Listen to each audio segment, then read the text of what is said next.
अस्सलाम वालेकुम जी, मेरा नाम है मतीन हसनैन। उम्मीद है आप खैरियत से होंगे। अच्छा जी, आज हम पर्दे के हवाले से 4 किस्म के सवालात के जवाबात ढूंढने की कोशिश करेंगे। पहला ये कि इस्लाम क्या रहनुमाई फ़राहम करता है कि औरत जो है वो कितना पर्दा करे। इस हवाले से कुरान और हदीस हमारी क्या गाइडेंस करता है। इसके अलावा दूसरा सवाल ये कि औरत को इस्लाम हुक्म ही क्यों देता है कि वो क्यों पर्दा करे। तीसरा सवाल ये कि अगर औरत पर्दा ना करे तो उससे क्या बुराई हो सकती है। और चौथा सवाल ये कि अगर औरत को इस्लाम पर्दे का हुक्म देता है तो मर्द को क्यों पर्दे का हुक्म नहीं देता। तो आज हम इन 4 सवालों के जवाब ढूंढने की कोशिश करेंगे। सो ज़्यादा वेट नहीं करते, लेट्स डाइव इनटू दैट। तो पहला सवाल कि आखिर इस्लाम जो है वो क्या गाइडेंस फराहम करता है कुरान और हदीस की रोशनी में कि औरत कितना पर्दा करे।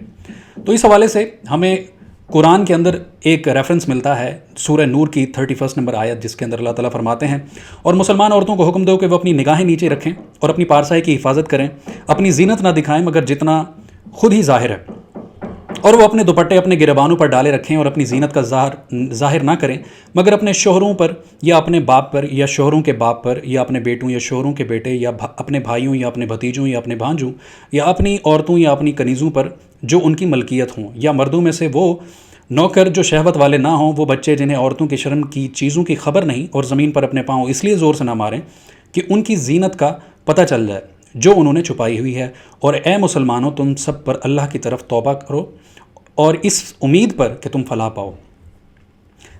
और इस हवाले से जो दूसरा रेफरेंस है वो है सूरह अहज़ाब के अंदर आयत नंबर 59, जिसके अंदर अल्लाह ताला फरमाता है, ए नबी, अपने बीवियों और अपने साहबजादियों और मुसलमानों की औरतों से फरमा दो कि अपनी चादरों का एक हिस्सा अपने ऊपर डाले रखें। ये इससे ज़्यादा नज़दीक है कि वो पहचानी जाएं तो उन्हें सताया ना जाए और अल्लाह बख्शने वाला मेहरबान है। इसके अंदर तशरीह की जाती है वो ये है कि जब बाहर जो सूरह नूर की 31 नंबर आयत है वो है घर के अंदर के पर्दे के लिए जो कि महरमों से है, और जो बाहर वाला पर्दा है वो सूरह अहज़ाब के अंदर यहाँ पे दिया गया है। अब इसके अंदर ऑब्वियसली दो पार्टीज़ हैं। कुछ उलमा ये कहते हैं कि नहीं जी, पर्दा सिर्फ सूरह नूर का है और वही यूनिवर्सली हर जगह पे चलेगा, अंदर भी चलेगा बाहर भी चलेगा। लेकिन जो मेजॉरिटी उलमा है उनका यही कहना है कि सूरह अहज़ाब जो है वो बाहर के पर्दे की रहनुमाई करता है और जो सूरह नूर है वो अंदर के पर्दे की, घर की 4 दीवारी के पर्दे की रहनुमाई करता है। और अगर हम इसका एनालिसिस भी करें तो हमें यही समझ आता है कि यही पर्दा जो है सूरह नूर जो है अंदर के पर्दे की रहनुमाई करता है, क्योंकि सूरह नूर के अंदर अगर हम कॉन्टेक्स्ट देखें तो उसके अंदर सबसे पहले ये कहा गया है कि जब किसी घर के अंदर दाखिल हो तो घर के अंदर दाखिल होने के बाद की वहाँ पे सारी बाउंड्रीज़ बताई गई हैं। और इसके अलावा उस सूरह नूर के अंदर जितने भी इस पर्दे के हवाले से रेफरेंसेस बताए गए हैं, जितने भी रिश्ते बताए गए हैं, माँ बाप ससुर, इस तरह के जितने भी रिश्ते बताए गए हैं वो महरम रिश्ते हैं। तो इससे हमें पता चलता है कि जो सूरह नूर के अंदर है डिस्कस किया गया है वो अंदर का जो पर्दा है उसको डिस्कस किया गया है। तो इसी तरीके से सूरह अहज़ाब के अंदर जो चादर डालने वाला है, मुंह के ऊपर चादर डालने वाला, वो बाहर के पर्दे को की निशानदही करता है।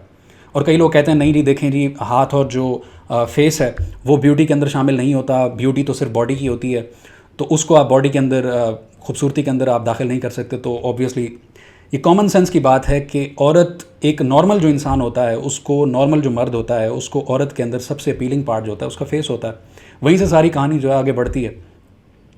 तो अगर इस्लाम जो है पर्दे के ऊपर इतना एसेंस देता है, इतना स्ट्रेस करता है, तो ऑब्वियसली अगर जो पर्दा नाफिज किया गया है औरत की खूबसूरती को छुपाने के लिए, तो खूबसूरती में सबसे पहला और सबसे जो क्रूशल जो फीचर होता है वो फेस होता है।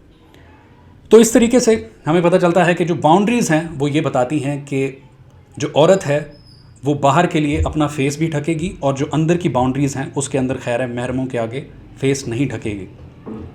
Now moving on towards the second question कि आखिर इस्लाम औरत को पर्दे का हुक्म क्यों देता है कि वो क्यों पर्दा करे। अब ये बड़ा इंटरेस्टिंग है क्योंकि इस्लाम जो है वो हमें गाइड करता है इस तरीके से कि वो कहता है कि मर्द और औरत जो है इख्तलात में ना जाएं, एक दूसरे के करीब ना जाएं, एक दूसरे की विसिनिटी को शेयर ना करें। अब वो कैसे पता चलता है? वो हमें पता चलता है हुजूर सल्लल्लाहु अलैहि वसल्लम की एक हदीस से, जिसमें वो फरमाते हैं, इंग्लिश में ट्रांसलेशन है, it is better for one of you to pierce his head with an iron needle than to touch a woman for whom she is not हलाल। कि यानी कि एक मर्द के लिए बेहतर है कि एक कील अपने सर के अंदर ठोंक ले, इससे बेहतर है कि वो एक नामहरम औरत को टच भी करे। तो इससे हमें पता चलता है कि औरत और मर्द जो हैं वो एक जगह पे इस्लाम उनको इजाज़त नहीं देता कि वो एक स्पेस को शेयर करें या फिर दोस्ती को आपस में एक दूसरे के साथ मेंटेन करें या आपस में इस तरीके से जो इनफॉर्मल गैदरिंग्स हैं उनके अंदर शामिल हों। अब साइंटिफिकली भी ये बात प्रूवन है। आप ये भी नहीं कह सकते कि ये सिर्फ जो है ये एक रिलीजियस मामला है, रिलीजियस इंस्ट्रक्शन है और इसके अंदर कोई लॉजिक नहीं है। तो हमें साइंस भी बताती है कि मर्द और औरत का आपस में होना ख़तरनाक है। They can't just be friends. इसको सपोर्ट करता है एविडेंस। साइंटिफिक अमेरिकन जो एक जर्नल है उसकी रिसर्च जो आप सामने पेज पर देख भी सकते हैं, स्क्रीन पर देख सकते हैं, उसके अंदर यहाँ पे आपको पता चल जाता है। इस रिसर्च को अगर आप एक्सटेंसिवली पढ़ेंगे तो इसके अंदर पता चलता है कि औरत और मर्द जो हैं वो एक दूसरे के दोस्त नहीं हो सकते। अल्टीमेटली वो जाकर अब एक दूसरे के साथ जो है फीलिंग्स अटैच कर ही लेते हैं और वहीं से जो है आगे मामला ख़राब होता है।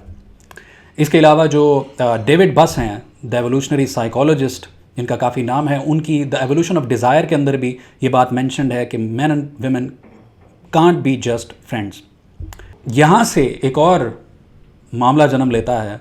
हम तीसरे सवाल की तरफ बढ़ते हैं कि आखिर अगर औरत पर्दा ना करे तो उससे माशरे के अंदर क्या बुराई है, क्या बुराई फैल सकती है उससे।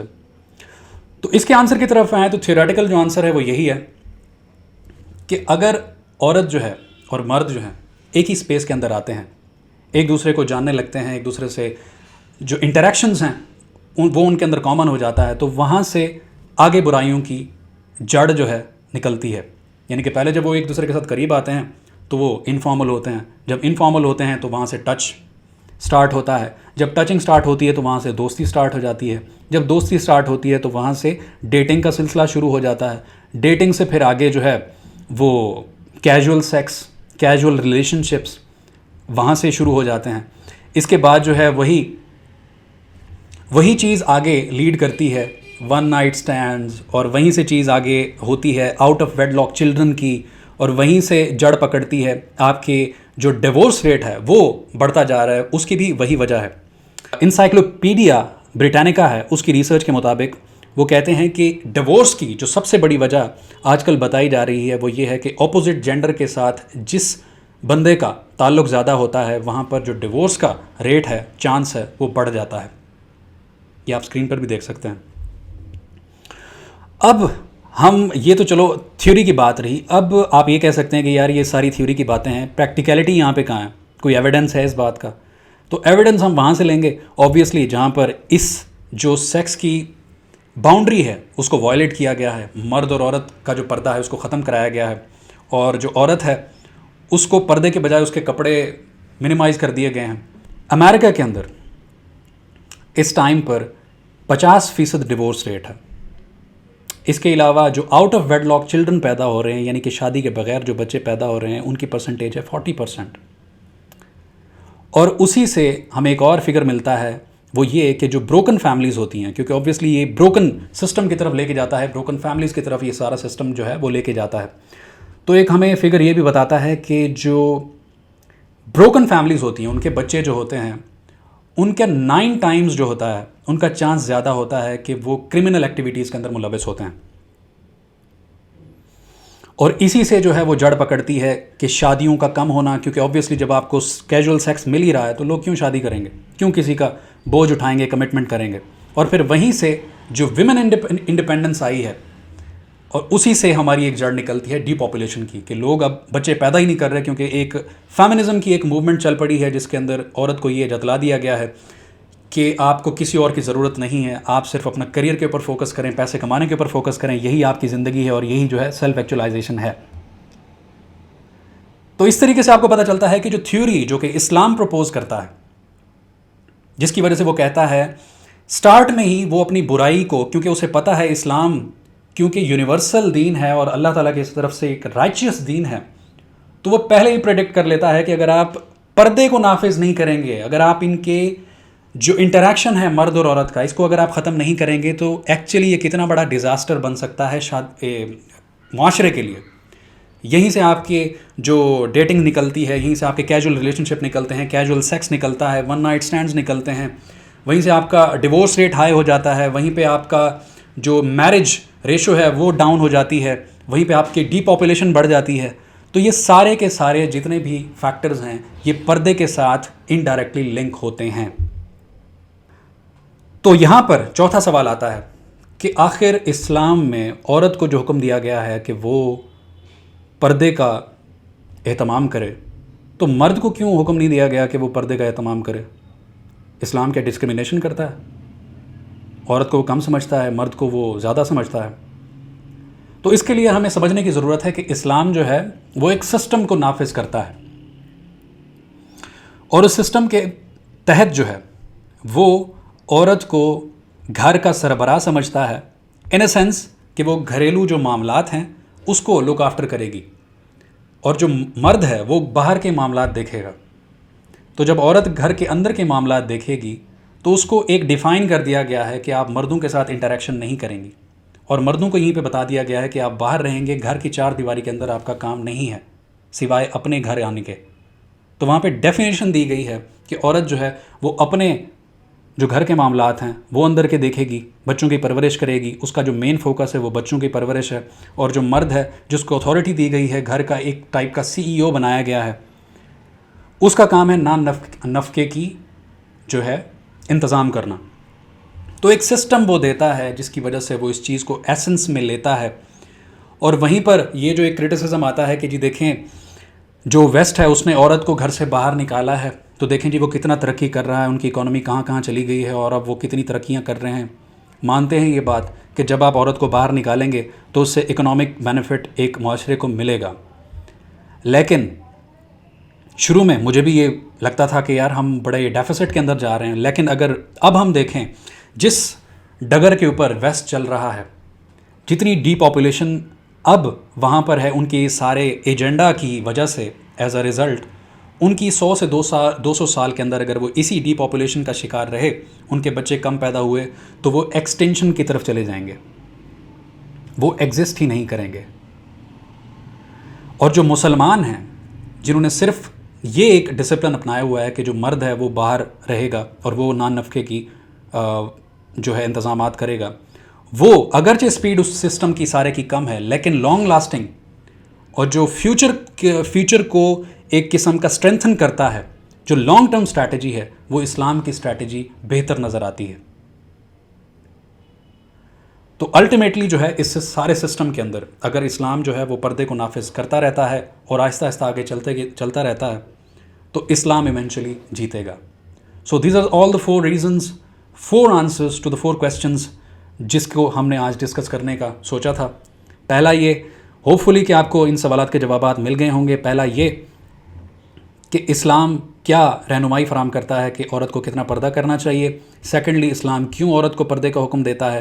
تھرڈلی یہ کہ آخر کیا وجوہات ہیں جن کی وجہ سے عورت کو پردے کا حکم دیا گیا ہے. اور چوتھا یہ کہ کیوں صرف عورت کو نہ کہ مرد کو پردے کا حکم دیا گیا ہے. انٹل نیکسٹ ٹائم، اللہ حافظ.